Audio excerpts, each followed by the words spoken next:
Managing the cost of beverages.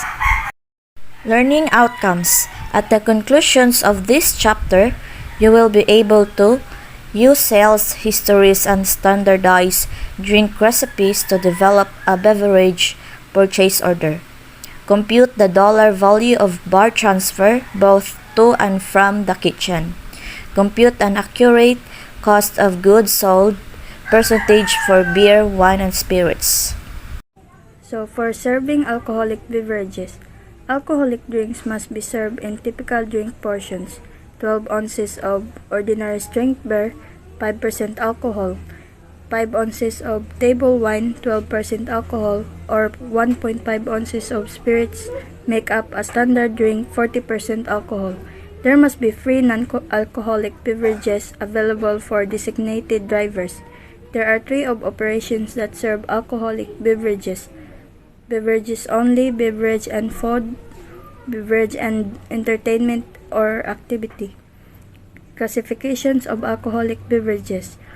Alcoholic beverages are those products that are meant for consumption as a beverage and that contain a significant amount of ethyl alcohol. These products are generally classified as beer, wine, and spirits.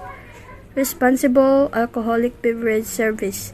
Responsible Beverage Service or RBS training programs are designed for people who own, manage, or work in establishments that serve alcohol. Programs provide information and teach participants how to serve alcohol responsibly and fulfill the legal requirements of alcohol service. Forecasting beverage sales. What kinds of beverages will sell depends on a variety of factors, including trends, consumer preferences, and the changing seasons. Any team working in the food and beverage industry is familiar with the tricky game of balancing suppliers and customers. A strategic alliance with your distributor can enhance the supply chain's overall visibility and assist your company better understand how to service its clients.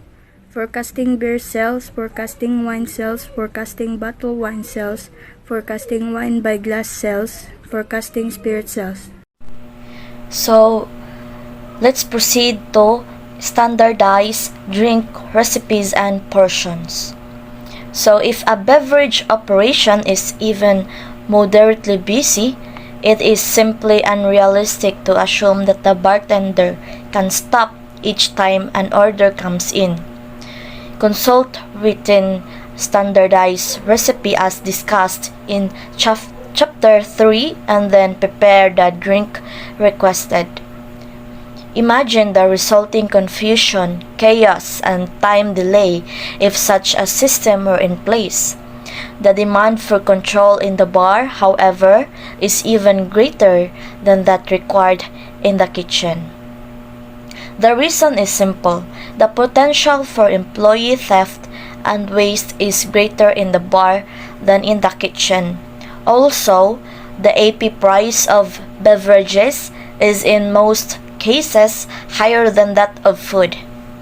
Consider for a moment just a few of the unique aspects of beverage operations that require strict adherence to control procedures.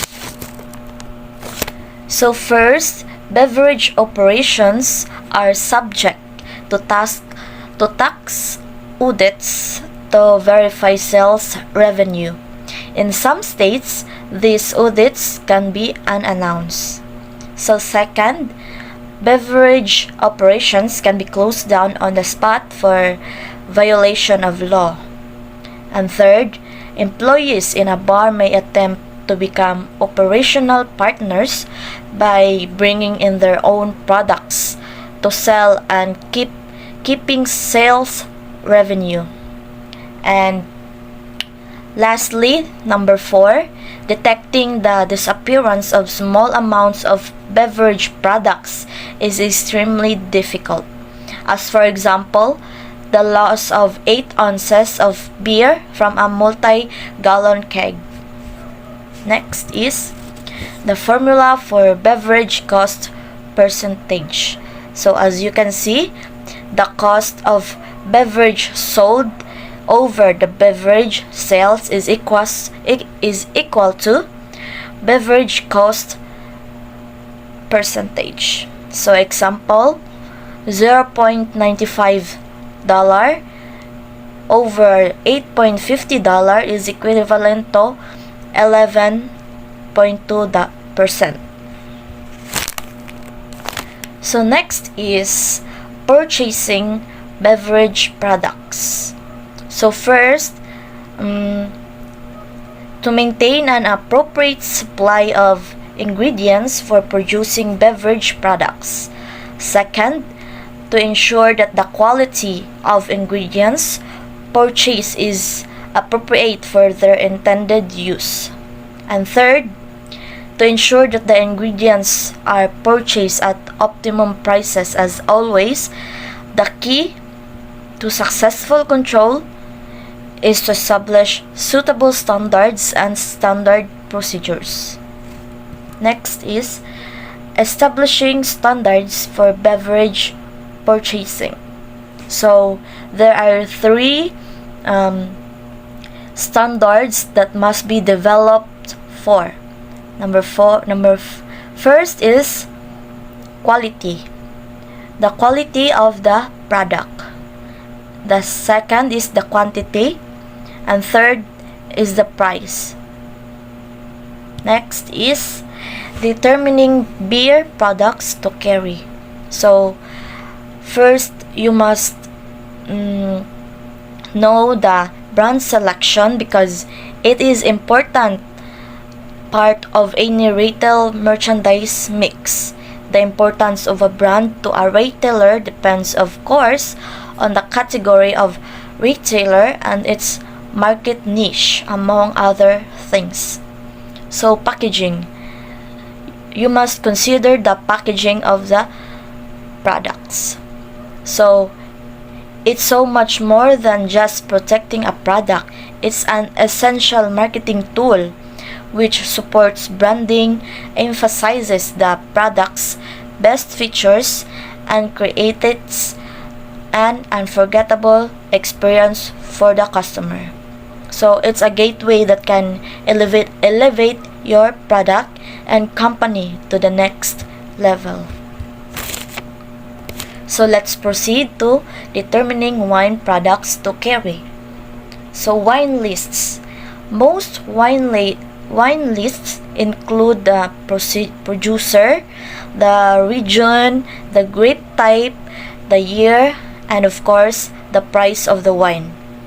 Some will even go as far as to offer a brief description or occasionally a suggested food pairing. So the attachment here in the screen is the examples of wine lists. So the next is determining spirit products to carry. Well, liquors is lower cost liquor that a bar uses more frequently in mixed drinks than the top shelf brands. So, well drinks are the mixed drinks made using this liquor. Do your customers request a particular brand of liquor when ordering a cocktail? If not, you will likely be serving a well drink. So, call liquors is a stand-alone drink or mixed beverage made with a specific brand. For example, Grey Goose, Jim Beam, or Bacardi. In other words, you are calling out the brand of the liquor you want to be used in your drink. So, next is beverage purchased orders. The purchase orders is made up in quadruplicate. The 4 copies are distributed as follows. The original is sent to the firm from which the beverages had been ordered. 1 copy is sent to the wine steward to confirm that the order has been placed. Another copy is sent to the receiving clerk so that he or she knows what deliveries to expect and will be able to verify that the quantities and product and brands delivered are correct. The final copy is kept by the purchasing agent. Receiving beverage products. Key beverage receiving checkpoints. Correct brand, correct bottle size, no broken bottles or bottle seals, freshness dates, correct vintage or year produced, refrigerated state, correct unit price, correct price extension, and correct invoice total. Storing beverage products. Core condition. Cork wine has also been described as smelling like wet dog or musty old books. The taste is even more off-putting. If you can hold your nose long enough to take your first sip, the cork should always keep cool, in the dark, and moist. Liquor storage. Spirits should be stored in a relatively dry storage between 70 to 80 degree Fahrenheit or 21 to 27 degrees Celsius. Since these products do not generally require refrigeration, they may be stored along with food products if necessary. An organized, well-maintained area for spirits will also ensure that purchasing decisions will be simplified because no products is likely to be overlooked or lost. In addition, care should be taken that access to liquor storage area is strictly limited. So the bar transfers is the great majority of the product cost related bar of the operations. In alcoholic beverage, you must also to manage the cost of those items associated with the preparation and service of the beverage products. In case of the wine and beer, there are in general no additions to the beverage prior to serving and thus no additional product cost. As far as spirits are concerned, however, in a great number of non-alcoholic food products may be served as part of the drink in order.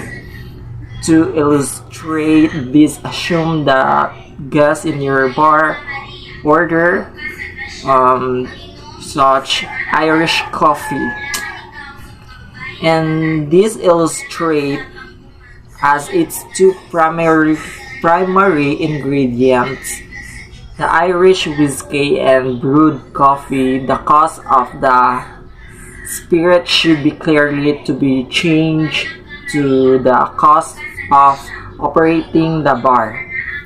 A question arises, however, on how to account for coffee. In this case, coffee is a central of the preparation of the drink and whiskey itself. If your operation is a stand-alone bar, accounting for those who purchasing the coffee is not complex.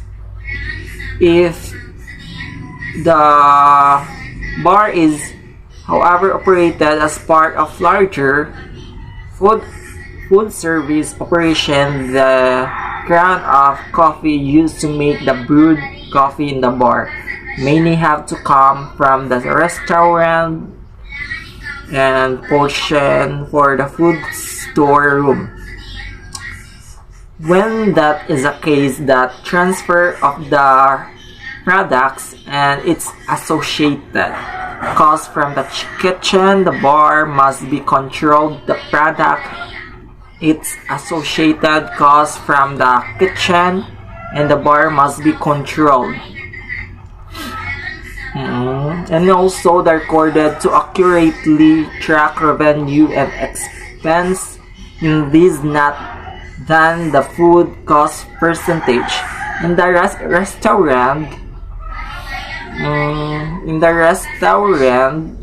will be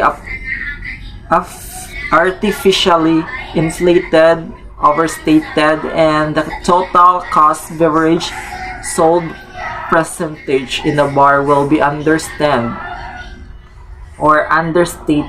This would be the inevitable result in revenues from alcoholic drinks utilizing coffee were reported as bar sales, but the expense of generating those sales, the coffee was considered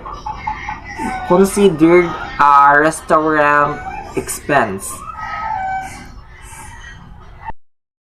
So, what is the computing cost of beverages? So, the proper computation of beverage of cost percentage is identical to that of the food. Cost percentage is the one important difference, as typically there is no equivalent for employee meals because the consumption of alcoholic beverage products by the employees is working should be strictly prohibited. Thus, employee drinks would never be considered as reduction from the overall beverage cost. From this, the table. Special features of liquor inventory. Determining beginning and ending inventory levels for beverage products is generally more difficult than determining the same level for food. For items can most often be weighted, counted, or measured for inventory purposes.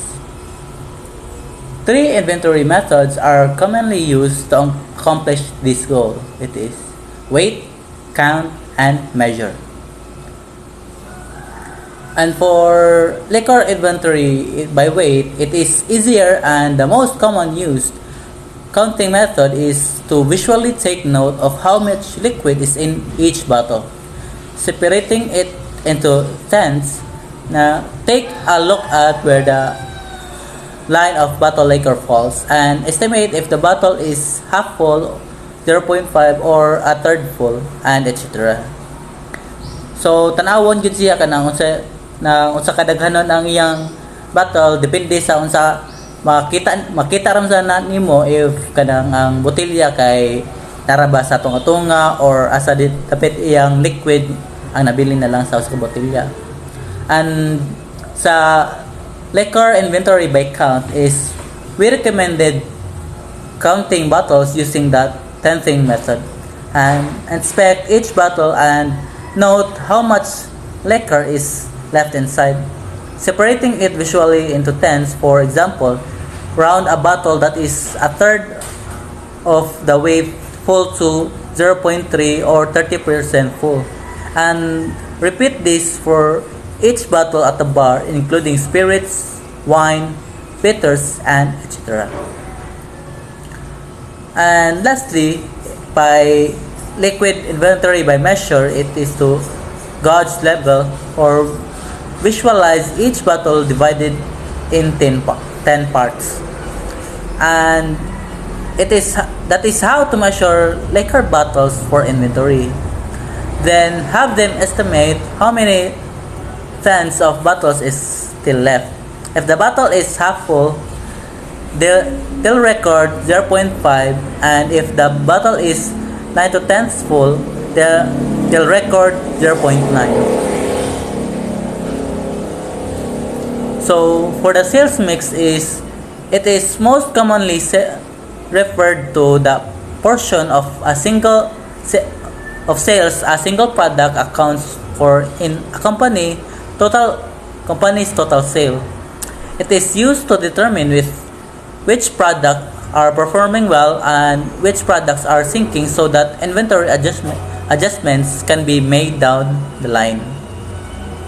And that's all. Thank you.